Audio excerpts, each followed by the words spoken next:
di dalam Tuhan. Saya tidak tahu apakah Anda sama seperti Bunda Maria yang sungguh percaya bahwa Allah itu Maha Kuasa. Bagian akhir dari Injil, "Aku ini hamba Tuhan, terjadilah padaku menurut perkataanmu itu." Mungkin kita dalam hidup sehari-hari, dalam situasi yang wajar, yang normal, yang baik-baik saja, kita akan mengatakan benar Tuhan itu Maha Kuasa. Aku percaya pada sabdanya, aku percaya pada kata-katanya. Tetapi dalam situasi seperti pengalaman manusia pertama di Taman Firdaus, barangkali kita lalu kemudian meragukan, benarkah Tuhan itu Maha Kuasa? Karena ada godaan, karena ada tawaran, karena ada pencobaan, maka kita meragukan kekuasaan dan kemahakuasaan Tuhan. Bahkan kemudian yang menjadi pokok atau yang utama adalah diri kita sendiri. Bahkan kita lebih mengutamakan saya lebih berkuasa daripada Tuhan Allah. Sama seperti ada istilah minta maaf, katanya perempuan itu selalu benar. Perempuan tidak pernah salah. Apa buktinya? Di hadapan Tuhan Allah dan di hadapan suaminya, perempuan itu mengatakan, bukan aku yang salah, ular itulah yang menggoda aku.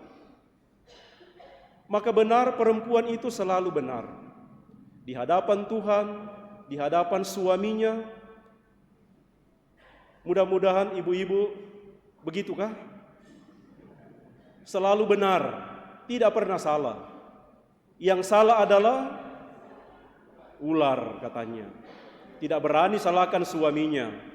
Karena kalau salahkan suaminya, tidak dikasih uang belanja. Ibu bapak saudara-saudari sekalian menggambarkan kepada kita bahwa kita sebenarnya dan sesungguhnya membutuhkan dan perlu mengakui kemahakuasaan Tuhan di dalam hidup kita.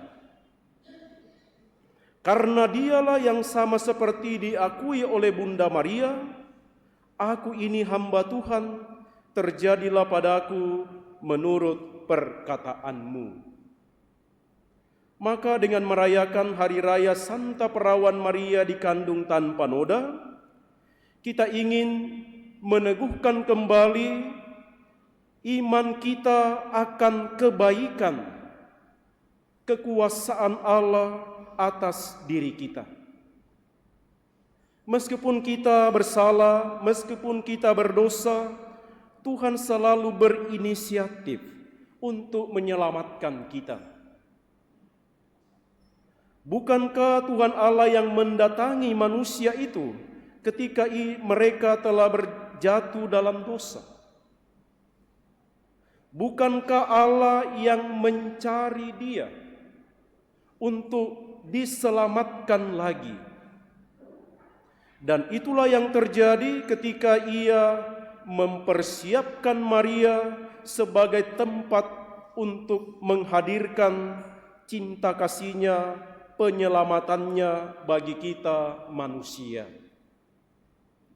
Maka sejak semula dikatakan sama seperti dalam bacaan kedua, sejak semula Allah telah mengasihi kita supaya kita tidak bercacat. Sejak semula Allah mempersiapkan Bunda Maria untuk menghadirkan kebaikan dan cinta kasih-Nya demi keselamatan kita. Maka bagi kita putra-putri Allah, yang mengikuti teladan Bunda Maria, kita ingin memohon supaya kita mempunyai iman yang sama seperti Bunda Maria, mengimani akan kebaikan Tuhan. Dan juga yang kedua adalah menjadi orang beriman yang rendah hati. Aku ini hamba Tuhan.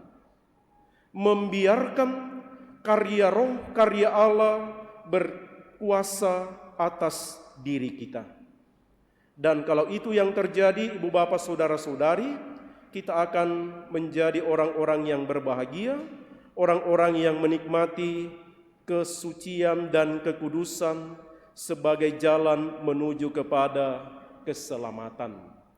Mari kita mohon semoga doa-doa kita bersama selama novena Maria Bunda Hati Kudus, kita sungguh-sungguh mengalami penyertaan dan perlindungan Bunda Maria di dalam hidup kita, karena ia sungguh-sungguh bersatu dengan hati kudus Yesus, bersatu dengan putranya, dan dari sanalah kita akan menimba dan mengalami rahmat yang berlimpah.